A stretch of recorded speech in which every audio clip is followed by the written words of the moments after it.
మన ఆలోచనలు బట్టే మన భయాలు, నిర్భయాలు, అభయాలు ఉంటాయి. ఇప్పుడు ఎవరి చేతిలో ఉందండి మన భయ నివారణ? మన చేతిలో ఉంది. మన ఆలోచన మార్చుకుందాం. వస్తే ఏమిటి?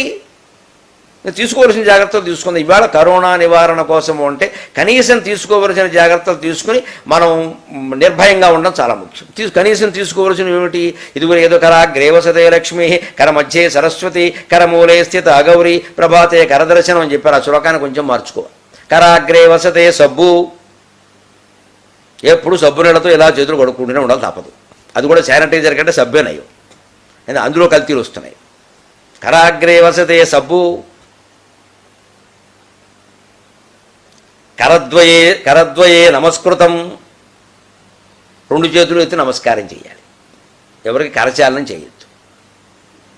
ఒక భాగే ధృతా మాస్కు, ఎప్పుడు ముఖం మీద మాస్కు ధరించి ఉండాలి. ఒక భాగంలో ఒక భాగే ధృతా మాస్కు, దూరం దూరం పరస్పరం. ఇదో శ్లోకం గుర్తుపెట్టుకున్న తప్పైనా ఉప్పైనా సరిపోయింది. కరోనా నివారక శ్లోకం బ్రహ్మాండంగా దీన్ని ప్రచారం చేయండి.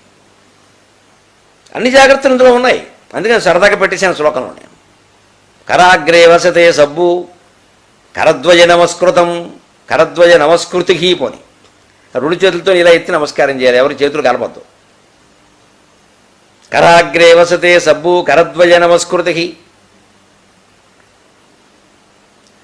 ముఖభాగే ధృతా మాస్కు, దూరం దూరం పరస్పరం. అయిపోయింది లెక్క.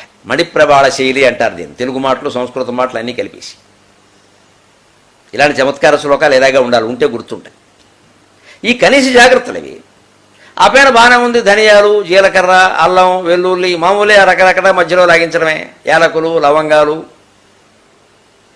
నిమ్మకాయ, తేనె, బలవర్ధకాలు కొన్ని, వ్యాధి నిరోధకాలు కొన్ని, క్రిమి సంహారకాలు కొన్ని, ఇంత ఉసిరిబద్ద లేదా కరక్కాయ,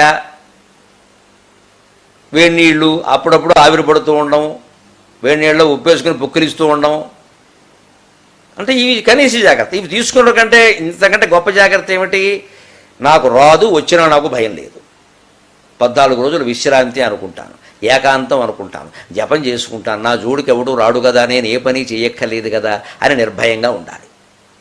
అంతేగాని వస్తుందేమో, మా ఊరు వచ్చేసిందిరా, మా పక్కింటికి వచ్చేసిందిరా, ఏమిటి వస్తే?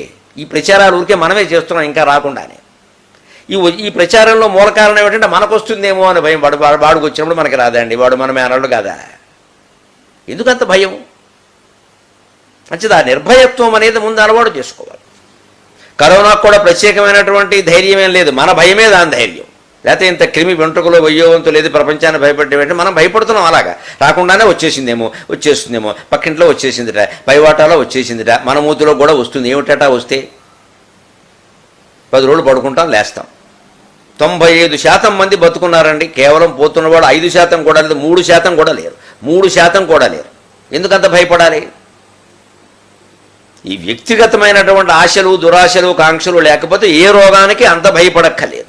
నిజానికి 14 రోజులు మన ఇంట్లో వాళ్ళే, ప్రభుత్వం వారు సహా ప్రపంచమంతా మన విశ్రాంతి తీసుకోమని కోరుతున్నారు. అంటే 14 రోజులు దసరా సెలవులు వచ్చినట్టు లెక్క. సుఖంగా మంచమే పడుకుని ఆడుకోవచ్చు, పాడుకోవచ్చు, మన పుస్తకాలు చదువుకోవచ్చు, మనకు కావలసిన ప్రవచనాలన్నీ వినొచ్చు, సుఖంగా టీవీలో అన్నీ చూడొచ్చు. గొప్ప అవకాశం కదా. వారితో మాట్లాడలేకపోతున్నాం, మాట్లాడకుండా ఉంటే బాగుండు, ఎవరు పలకరించకపోతే బాగుండు, ప్రశాంతంగా నిద్రపడితే బాగుండు అని కోరుకున్న రోజులు చాలా ఉన్నాయి కదా. ఆ రోజులు ఇప్పుడు వచ్చాయనుకుంటే అయిపోయాయి. 14 ఏళ్ళు వనవాసంలాగా 14 రోజులు ఏకాంతవాసం. ఏమిటైంది? ఆలోచనలో ఉంది అంతా. మన ఆలోచన మార్చుకుంటే అంతా సుఖంగానే ఉంటుంది. వలసింది చారు అండి. అందరిళ్లలో చారు పెట్టండి. చారు కరోనాకి పరమౌషధం. ఎందుకంటే అందులో ధనియాలు, జీలకర్ర, ఆవాలు, ఇంగువ, మనం అనుకునే వ్యాధి నిరోధక శక్తిని పెంచేటువంటి ద్రవ్యాలన్నీ చారులో ఉన్నాయి. కాస్త వేడిగా ఉంటే చాలు. ఇంత వేడి నీళ్ళు వేసి అందులో పసుపు వేస్తే చారురా ఏముందనేది మా అమ్మ. పోపుల డబ్బాలో కళ్ళు మూసుకొని దొరికినవన్నీ తలా కాస్త వేసేయడమే. అవి శుభ్రంగా గ్లాసుతో తాగొచ్చు, లేదు అన్నంలో కలుపుకోవచ్చు. 2 పూట్ల చారు అన్నం తిన్నా, చారు తాగినా కరోనా రాకుండా నివారించుకోవచ్చు. ముందు జాగ్రత్త అది. చాలా తక్కువ ఖర్చులో అవుతుంది చారు. పులుసుగా అయ్యే ఖర్చు కూడా చారు కావదు. అంత హాయిగా చారు రోజుకుని అన్నం తిని మనలో మనం గడిపేచ్చే హాయిగా. చివరిగా ఇంకొక మాట చెబుతాను. ఎన్ని రకాల నివారణ చర్యలు తీసుకున్నా, ఎన్ని వ్యాధి నిరోధక పదార్థాలు సేవించినా, ఎన్ని మాస్కులు కట్టుకున్నా, చివరికి ఏ భయము లేకుండా ఉండాలంటే మనస్సులో ఎప్పుడూ హరినామస్మరణ చెయ్యాలి. నమ శివాయ నమ శివాయ నమ శివాయ, నమో నారాయణాయ నమో నారాయణాయ నమో నారాయణాయ, శ్రీమాత్రే నమ శ్రీమాత్రే నమ శ్రీమాత్రే నమ, ఏదో ఒక దివ్యనామాన్ని మనస్సులో స్మరి.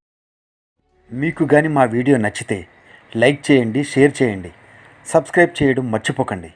ఇలాంటి మరెన్నో మోటివేషనల్ వీడియోస్ కోసం మా ఛానల్ను వీక్షించండి.